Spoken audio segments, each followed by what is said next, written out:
안녕하십니까, 이현열입니다. 벌써 주간 시사 뉴스 시간이 돌아왔습니다. 지금 주간 시사 뉴스는 부산에 이제 일어나는 소소한 일들, 여러분이 알아셔야 될 것들 쭉 한 8건 정도 모아서 제가 설명을 드리고 같이 하는 시간인데, 이번에 이제 대통령 선거 끝나고 나니까 그 분위기도 좀 많이 바뀌었습니다. 그래서 그런 이야기도 좀 할 겸 시작을 해보겠습니다. 첫째는 이제 산업은행 윤석열 당선인의 공약이죠. 부산으로 옮기겠다 이랬는데 산업은행에서 이동현 회장이 노골적으로 부산 못 간다. 인수위에 떼놔놓고 반대 입장을 전달할 계획이다. 그렇게 이야기를 하고 있습니다. 이게 참 제가 볼 때는 참 엉뚱하다는 생각이 듭니다. 이동현 회장은 누군지는 모르겠습니다만 이동글이네요. 이 서울특고수를 완강히 고수를 하는데, 사실은 산업은행은 한국은행하고 다르지 않습니까? 서울에 있을 이유가 없어요. 어디에 있든 상관없는데, 저는 문제가 뭐냐면 이 윤 당선자가 그 핵심 공약인 이 지역 균형 발전을 위한 어떤 금융기관들의 어떤 지방 이전, 여기에 대해서 이렇게 지역 이기주의를 앞장서서 반기를 든다는 것. 그리고 또 대통령 당선되자마자 불과 며칠 지나지 않아서 이렇게 또 특정 기관에서 이렇게 그 회장이라는 작자가 반대를 하고 나선 자체에 대해서 참 어이없다는 생각이 듭니다. 아니, 산업은행 회장이 산업은행이 자기 겁니까? 국가 정책에 의해서 옮겨갈 수도 있는 거고 그 방향이 바뀔 수도 있는 건데, 아니 이런 회장이라는 작자가 노골적으로 국가 정책에 대해서 반기를 들고 못하겠다는 소리는 말이 안 되지 않습니까? 더더구나 이거 금융기관 이전은, 특히 금융뿐만 아니라 중앙부처 공공기관 지방 이전은 노무현 대통령 때부터 실시했던 겁니다. 그래가지고 특히 부산 같은 경우는 이제 문현동에 국제금융센터가 있지 않습니까? 거기에 지금 12개 공공금융 관련 기관들이 내려와 있는데, 그거 완전히 다 착근을 하고 성공적이지 않습니까? 지금 지방자치단체에 내려와 있는 공공기관들, 경남에 보면 가까운 예로 진주, NH공사, 그 와가지고 완전히 가보면 신도시가 돼 있어요. 그 일대는. 그리고 호남 쪽에 가면 나주, 광주 주변에 조그만 10만 명밖에 안 되는 그 도시에 한전이 내려왔습니다. 한전이 내려오다 보니까 완전히 도시가 살았죠. 살고 그 인근에 또 한전 공대까지 생겼어요. 지방 이전의 어떤 그 공공기관의 지방 이전이라는 게 이런 효과가 있습니다. 이런 효과가 있고 그 지역도 이제 같이 균형 발전을 하는 거죠. 지역 균형 발전을. 그런 차원에서 이제 이 산업은행이라든지 금융기관의 어떤 부산 이전은 추진이 되어 왔습니다. 오래됐죠. 10년 넘어 됐는데 뜬금없이 이동글 회장이란 사람이 부산 못 가겠다. 그건 정치적인 논리다. 이래 이야기를 하는데, 제가 볼 때는 못 가겠다 하는 게 정치적인 논리입니다. 노조하고 손잡고 금융노조하고 같이 반대를 하고 있는데, 이건 정권 바뀌자마자 지금 이게 민주당이 옹리 부르는 것도 아니고 참 모양이 안 좋다는 생각이 듭니다. 지금 진짜 이 다른 측면에서 지금 사퇴를 거부하고 있는 김오수 검찰총장, 무슨 선관위 위원장, 이런 거에 정말 좀 정치적인 부분 좀 있습니다만은, 산업은행이 부산 오는 게 뭐가 대단하다고 그걸 회장이 반대를 하고 반기를 들고 노조까지 손을 잡아가지고 그런 이야기를 합니까? 이거야말로 정말 이기적인 사고방식이다. 결국 이제 박영준 시장이 이제 윤석열 그 당선자를 만나가지고 이제 확답을 받았죠. 확답을 받아가지고 이제 부산시장을 만나가지고 산업은행 간다. 부산 이전을 간다. 그 외에 다른 기관들도 같이 내려갈 것이다. 그 수출입은행이라든지 이런 것도 같이 갈 것이다. 그렇게 이야기를 부산 이전에 대해서 확답을 받은 걸로 지금 알려지고 있습니다. 이게 정말 엉뚱하다. 저는 이동글 씨는 잘 모르지만은 이 금융기관의 어떤 수장이 이렇게 정치적인 논리로 반대를 하고 나선다 그러면 이 사람은 그만둬야 되는 거 아닙니까? 그만둬야 되죠. 이제 정권이 바뀌었는데, 바뀌어가지고 새로운 공약으로 지금 추진을 하고 있는데, 여기에 반기를 들면 자기는 그만두는 게 맞습니다. 이 정권하고 철학이 안 맞지 않습니까? 이 정권뿐만 아니고 사실은 산업은행의 이전은 문재인 정권에서도 추진을 했던 겁니다. 추진을 했었는데 결국은 문재인 정권이 뒤에 동력이 빠지면서 조국 사태가 심화되면서 후반기에는 동력이 빠졌지 않습니까? 빠지면서 아무것도 못했어요. 아무것도 못하면서 결국은 뭐 노조에 끌려다니다가 부산 이전이 무산된 겁니다. 이미 지금 산업은행 부지는 지금 문현동 국제금융센터 그 인근에 이미 예정이 되어 있지 않습니까? 참 이건 엉뚱하다는 생각이 듭니다.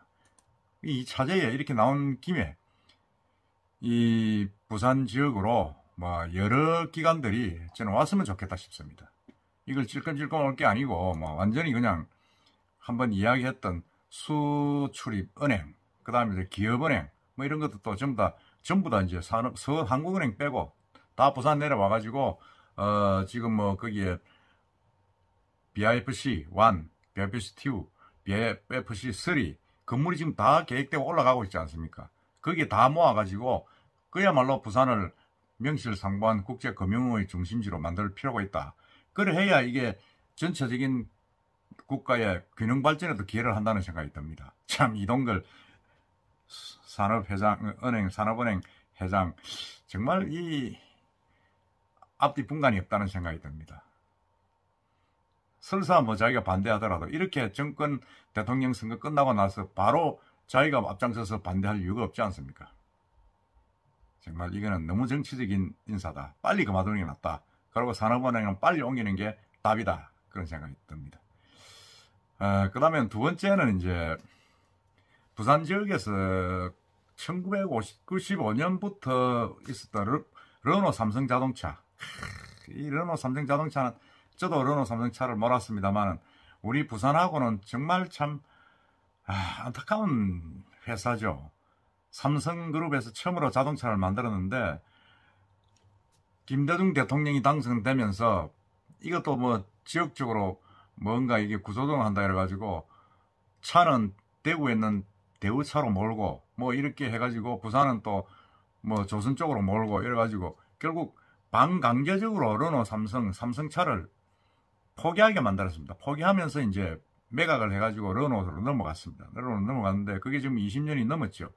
넘는데 결국 본사를 부산에 두고 있는 르노 삼성차가 이번에 이제 계약관계가 다 끝난 모양입니다. 계약관계가 이제 삼성차 이름을 쓰는 계약관계가 끝나가지고 완전히 이제 삼성을 떼는 르노 코리아 자동차로 이제 새롭게 출범한다. 글쎄 참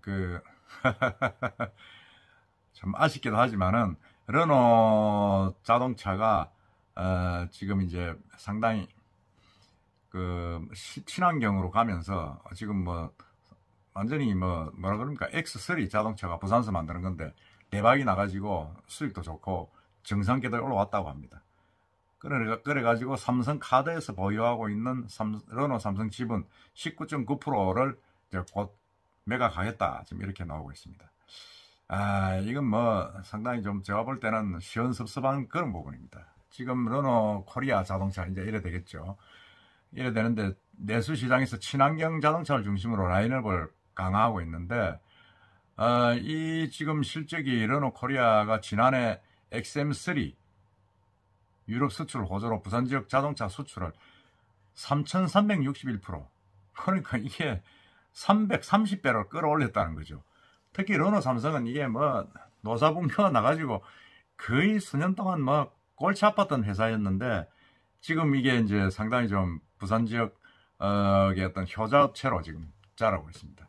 그렇기 때문에 이제는 삼성이라는 데 기대지 않아도 충분히 이 르노는 이제 자생할 수 있겠다 그런 생각이 듭니다. 하여튼 그래서 본사가 부산에 있다 그러면 르노 코리아가 괜찮습니다. 그래가지고 세수 효과도 있고 고용 효과도 있고 한다면 부산 쓰러져가는 부산의 어떤 그런 발전에 상당히 저는 기여할 것이다 하는 생각을 합니다.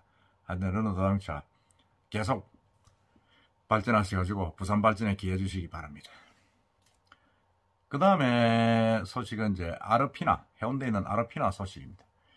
해운대 아르피나는 이제 사실상 지난해부터 코로나19가 그걸 하면서 이제 문을 닫고 스톱을 해가면서 계속 안 되니까 결국 그 관광공사에서 관리를 하다가 도시공사로 넘어갔습니다. 지난해 넘어가면서 이제 이번에 이제 새로 재개관을 한다. 지금 17일 날 이제 재개관을 한다 이렇게 돼 있는데 제가 볼 때는 이미 이제 곧 아랍 그 오시리아 쪽에 새로운 이제 유소시대를 지으면서 그리 옮길 예정인데 그때까지 재개관을 할 예정입니다. 할 예정인데 제가 볼 때는 상당히 뭐 바람직하다. 이제는 코로나가 끝나가는 시기니까 이용할 사람도 좀 많을 것이다. 그런 생각이 납니다. 그리고 이제 또 주목할 거는 이 아르피나의 이제 시네마 하우스 인 부산 인 아르피나 시네마 하우스 부산 인 아르피나의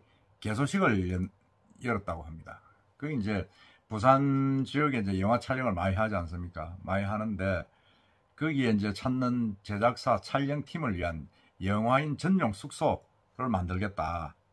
그렇게 지금 이야기를 하고 있습니다. 저도 뭐 며칠 전에 이제 그 넷플릭스로 영화를 봤습니다. 국산 영화 그 특송이라는 영화, 박소남이라는 여배우가 이제 주인공인데 그 아주 재밌게 봤습니다. 근데 그 영화가 전부 다 촬영 장소가 부산이 배경입니다. 그래서 인상 깊게 봤는데 이게 이제 영화인 숙소로 지정이 돼가지고 전체는 아니지만은 5층 건물 전체를 전용 구역을 해가지고 25개 객실, 프로덕션, 오피스 등을 새롭게 조성을 했다고 합니다. 그러니까 건물 5층에 있는 한 층을 다 쓴다는 거죠. 뭐 이곳에 숙박하면 1박에 3만 원이다. 뭐 이렇게 이야기를 하는데 이건 뭐 상당히 좀 바람직하다. 부산은 영화의 도시로 지금 갈 수 있는 지금 사실 뭐 부산에 그 부산국제영화제에 오고 이러면 좀 숙박 장소가 애매했는데 이런 데를 좀 깨끗하게 개조를 해가지고 관계자들이 묵으면 상당히 시너지 효과가 있겠다 그런 생각이 듭니다.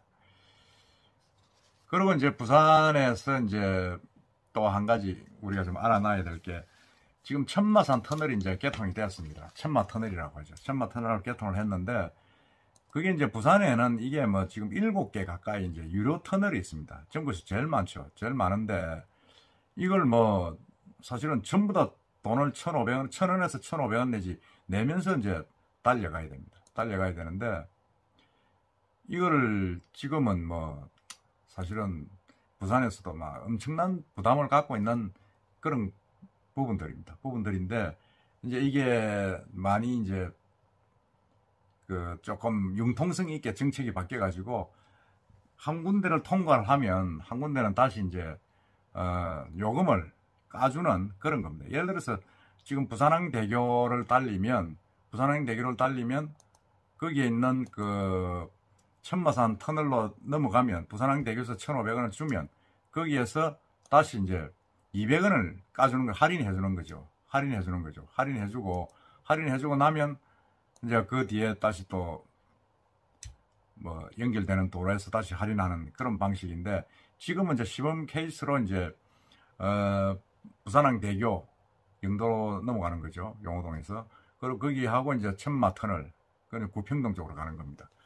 그래서 이 시범 케이스로 하고 있는데 7개를 다 연결해 가지고 지금 다 하겠다 그런 계획입니다. 그는 이제 4월 15일 다음 달부터 하겠다는 건데 이것도 뭐 상당히 제가 볼 때는 바람직한 거다. 좀 이렇게 돼야 됩니다. 부산에 지금 뭐 터널이 얼마나 많아요. 터널이 너무 많아가지고 이걸 뭐 어떻게 할 수도 없는 그런 상황인데 드디어 이제 이렇게 좀 바뀌어지니까 상당히 좋은 그거다. 그런 생각이 좀 들고 뭐 부산은 또 뭐 굴은 사실은 많이 떨어봐야 됩니다. 부산이 산악도시다 보니까 해안선은 가파르고 산은 많고 하다 보니까 굴이 많은데 이렇게 이제 할인을 해보면 이용하는 사람들이 많이 좀 덕을 볼 것이다. 물론 뭐 그 지역에 사는 특정인들만 혜택을 보는 수도 있다고 지적도 할 수 있겠지만 결국은 전체적으로 이게 확산되면 부산 전역에 많은 시민들이 좀 이용하는 데 도움이 될 것이다 하는 생각이 듭니다. 그 다음에는 이제 이 부산의 이제 기장에 이 신혼부부만을 위한 그 뭐라 그럽니까 이걸 뭐 제가 이제 저는 신혼부부를 하다 보니까 기장 신혼희망 타운 이거는 이제 그런 단지가 있는 모양입니다. 그게 뭐냐면 생애 첫 뭐 아파트라든지 결혼해가지고 첫 가지는 아파트는 정부에서 혜택을 주죠. 혜택을 주는데 그게 이제 기장에 있는데 92세대 추가 모집을 한다고 합니다. 이거는 신혼부부들한테 참 좋죠. 젊은 청춘들한테는 아주 바람직한 겁니다. 그래서 이제 LH공사, 한국토지주택공사에서 이제 하는데, 이 공공분양 주택, 마지막 잔여 세대 92세대입니다. 이거는 이제 동호수 지정 방식으로 이제 선착순으로 하겠다 하는데, 근데 문제는 여기가 참, 위치가 참 좋아요. 위치가 기장 쪽에서 넘어오면 대변, 임랑, 해변에 이런 해파랑길 3코스, 길 자리 잡고 있고, 아주 알다시피 뭐, 기장하고 해운대 중간에 있는 길인데 아주 핫하지 않습니까? 핫하고 해운대 IC 기장역 이런 교통도 아주 양호한 지역인데, 이런 지역에 지금, 상당히 23평, 그리고 25평, 이런 신혼부부를 위한 집들이 이제 분양이 됩니다. 이거 뭐, 제가 결혼할 때는 이런 게 없었는데, 이게 좀 바람직하다는 생각이 듭니다. 바람직하다는 생각이 들고, 이거는 이제 계약금 1,000만 원만 내고 나면 입주할 때, 그러니까 내년 8월입니다. 내년 8월 입주할 때 이제 잔금 납부하는 조건입니다. 하고 중도금은 뭐 또 좀 더 은행 대출이 됩니다. 거의 뭐 30년 고정금리 1.3% 30년 분할 상환이죠. 그러니까 뭐 혜택이 엄청나게 큰 거죠. 크고 뭐 이런 부분들은 좀 잘하고 있다는 생각이 듭니다. 정부에서 전매 기간 이런 것도 다 해제되고 상당히 집 만드는 데는 좀 계기가 되겠다 그런 생각이 듭니다. 그래서 이런 부분들은 선착순 계약일은 28일, 그러니까 오늘이 며칠이죠? 28일이니까 20일이면 다음 주 월요일이네. 다음 주 월요일 오전 10시 LH 부산 울산 본부 중앙동에 있습니다. 6층에서 합니다. 상세한 내용은 뭐 인터넷 보면 되겠죠. 하여튼 이런 여러 가지 뭐 소소한 부분들이 우리 주변에서 많이 생겨나고 또 좀 많은 혜택들을 볼 수 있는 계기가 되고 있습니다. 그래서 오늘은 산업은행 문제하고 그다음에 르노삼성, 그다음에 뭐 천마턴을 지날 때 할인해주는 그 아르피나 개장, 그다음에 이제 기장의 신혼 특공 아파트 이런 부분들 제가 정리해서 말씀드렸습니다. 하여튼 지금 올해는 제가 볼 때는 아마 부산 지역도 부동산 규제 지역에서 좀 풀릴 것 같습니다. 풀리고 나면 상당히 좀 공도 늘어나고 세금 부분에 있어서도 조금 어려움이 없어질 것 같고 해서 제가 집중적으로 부산 지역의 어떤 그런 그 부동산 아파트 분양 관련해서 좋은 소식이 있으면 여러분들이 앞으로 좀 많이 전해드리겠습니다. 아마 그런 부분들이 여러분이 관심이 많이 있지 않겠나 그런 생각이 듭니다. 하여튼 윤석열 당선자가 이제 인수위원회도 열고, 그리고 또 청와대는 들어가지 않고 용산 국방부에 들어가겠다. 지금 이렇게 좀 뭔가 좀 변화의 모습이 보이고 있습니다. 보이고 있으니까 상당히 좀 뭔가 좀 바뀌어야 된다. 우리나라도 그런 생각이 갖고 있고 여러분들도 아마 같을 거라 생각합니다. 전체적으로 뭐 우리나라가 좀 바뀌는 그런 부분들을 좀 지켜보면서 좋은 쪽으로 우리가 같이 성원할 수 있게끔 그렇게 하도록 합시다. 이상입니다. 이현열입니다.